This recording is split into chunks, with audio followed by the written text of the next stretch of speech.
അങ്ങനെ നീണ്ട കാത്തിരിപ്പിന് ശേഷം നമ്മൾ സൂര്യയുടെ കറുപ്പ് കണ്ട് വന്നിരിക്കുകയാണ്. ഇതിൽ ഡയറക്ടർ RJ ബാലാജി. പുള്ളി ആരാന്നറിയോ?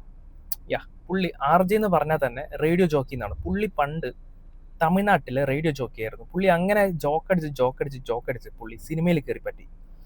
അങ്ങനെ പുള്ളിയുടെ കുറേ സിനിമകൾ ഞാൻ കണ്ടതാണ്. അങ്ങനെ പുള്ളിയാണ് ഈ പടത്തിന്റെ ഡയറക്ടർ എന്ന് കേട്ടപ്പോഴേ എനിക്ക് ചെറിയൊരു ടെൻഷൻ ഉണ്ടായിരുന്നു. ബട്ട് ഇത്രയും കാലം സിനിമ ഇങ്ങനെ നീണ്ടു പോകാനുള്ള ഏറ്റവും വലിയ കാരണം എന്താ വെച്ചാൽ, അത് എന്താണ് കാരണം എന്ന് ഇതുവരെ ഡയറക്ടർ മര്യാദയ്ക്ക് പറഞ്ഞിട്ടില്ല, പ്രൊഡ്യൂസർ പോലും പറഞ്ഞിട്ടില്ല. അതിന് കാരണം ഞാൻ കണ്ടു. ഇന്ന് സിനിമ കണ്ടപ്പോൾ എനിക്ക് മനസ്സിലായി. എന്താ അറിയോ, ഇതിലെ കറുപ്പ് സ്വാമി എന്ന് പറഞ്ഞ ദേവൻ തന്നെ നൈസായിട്ട് ഈ സിനിമ ദയവ് ചെയ്ത് മക്കളെ ഇറക്കല്ലേ, മനസ്സിലായി, ഈ സിനിമ ഇറക്കല്ലേ എന്ന് പറഞ്ഞിട്ടാണ് എനിക്ക് തോന്നി ഈ സിനിമ ഇറങ്ങാൻ.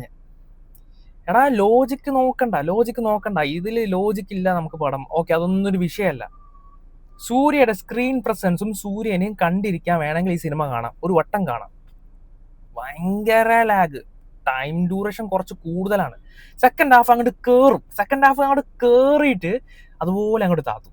സെക്കൻഡ് ഹാഫ് അടിപൊളിയായിരുന്നു. നമ്മൾ സെക്കൻഡ് ഹാഫ് ഇങ്ങനെ കേറും, പിന്നെ അത് വയ പോലെ തന്നെ, ഇതൊന്നും തീരുന്നില്ലല്ലോ. എന്തോരം പ്രശ്നമാണ്. അതിന് എടുത്ത് പറയണം, ഇന്ദ്രൻ ചേട്ടൻ പുള്ളി ഉള്ളത് കൊണ്ട് ഫസ്റ്റ് ഹാഫ് വരെ പുള്ളി ഉള്ളതുകൊണ്ടാണ് പടം കുറച്ചുകൂടി ഒന്ന് ഹൈ ആയത്. വേറെ വല്ല നടന്മാരെന്ന് വെച്ചുകഴിഞ്ഞാൽ വളരെ നല്ല ചോയ്സ് ആണ്. ഇതിൽ ഫുൾ മലയാളികൾ തന്നെയാണ് നടന്മാർ.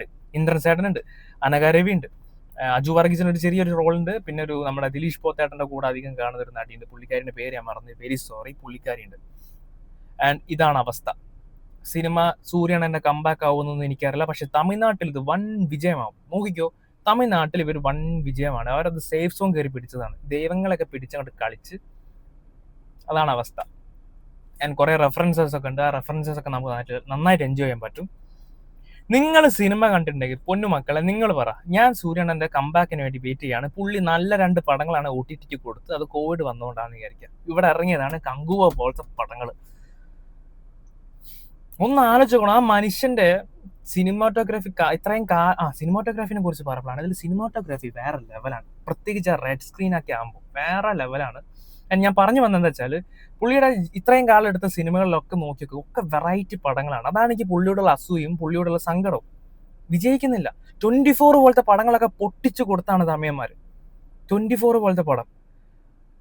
ആൻഡ് മാട്രാൻ, ഞാൻ ഭയങ്കരമായിട്ട് ചെറുപ്പം അത്ഭുതപ്പെട്ട് കണ്ട പടങ്ങളാണ് മാട്രാൻ 24 ഒക്കെ. എനിക്ക് വളരെ വിഷമമുണ്ട്. പുള്ളി ഒരു വെറൈറ്റി പടങ്ങൾ ചെയ്യുമ്പോൾ അത് ഇവർ പൊട്ടിച്ചു കൊടുക്കും. ഇതുപോലത്തെ പടങ്ങൾ ചെയ്യുമ്പോൾ നോക്കിയോ, ഈ പടം എന്തായാലും തമിഴ്നാട്ടിൽ നന്നായിട്ട് ഓടും. എനിക്ക് നല്ല ഉറപ്പുണ്ട്, ഇത് തമിഴ്നാട്ടിൽ നന്നായിട്ട് ഓടാൻ നല്ല സാധ്യതയുള്ള പടമാണ്.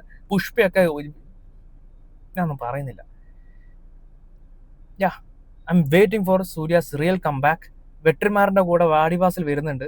എനിക്ക് അതിലാണ് ഏറ്റവും വലിയ പ്രതീക്ഷ. ദയവ് ചെയ്ത് ആ പടം ഒന്ന് പെട്ടെന്ന് ഇറക്കുക. പെട്ടെന്ന് ഇറക്കിയില്ലെങ്കിലും നല്ല ക്വാളിറ്റിയായിട്ട് ഇറക്കുക. അത്ര എനിക്ക് പറയാനുള്ളൂ. Okay, by.